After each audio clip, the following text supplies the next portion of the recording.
to go anyway. They found an excuse to say, I don't want to go. And to do what? Justify their sayings. Paul said, you don't justify your own sayings. Huh?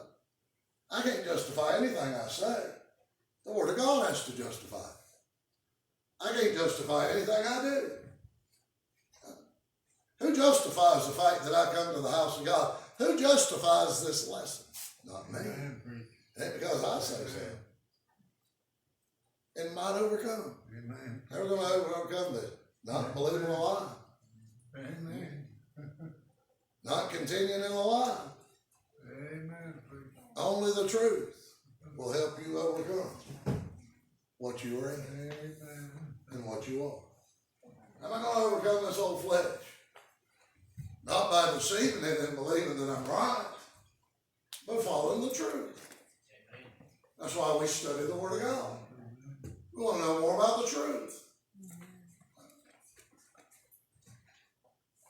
But if our unrighteousness commend the righteousness of God, what shall we say?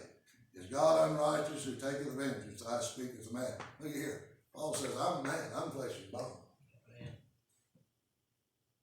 And my unrighteousness will never commend the righteous. No, what's he saying?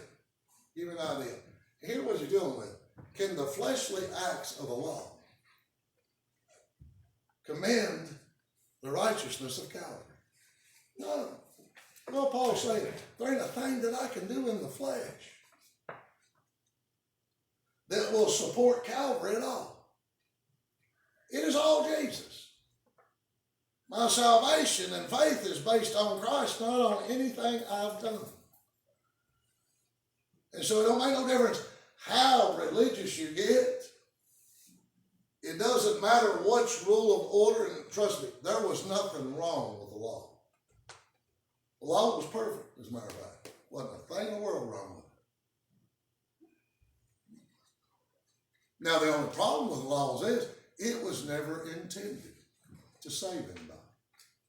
God didn't give it to Moses and tell him this is your salvation. This was so they would know what was iniquity in the eyes of God. So they would know what an abomination looked like. And they wouldn't be caught up in it. Paul said, I would not have known lust had the law told me not to covet.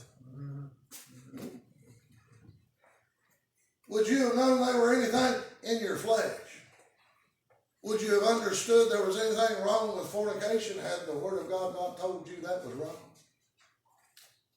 The inner man would, but the fleshly mind would have never comprehended that.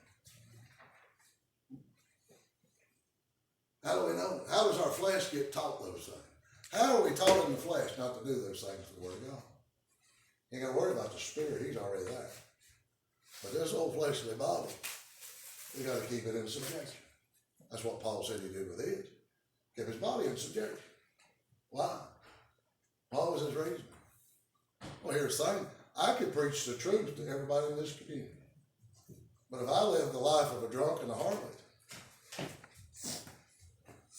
what's that going to help me? And there's no doubt, these Christians say, well, look what I done. I done this and I done that. Preachers will brag on everything they've done right and never tell you a thing they've done wrong. So I asked me one time, he said, know the preacher? And he said, he's always preaching. Every message he's got's on fornication.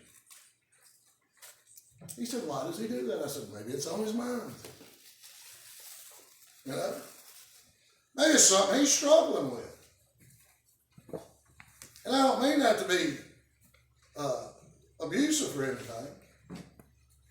He may be having a problem. He may need your prayers. You know, one thing Satan knows, he knows one thing, and that's this.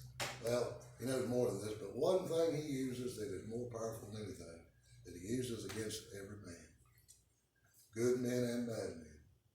He knows what come out of the oracles, mouth of God. He made woman for man. And he knows what will entice a man more than anything. Now, He knows that. Whether they're good men or bad men. He knows what he's doing. And so he will use that many times.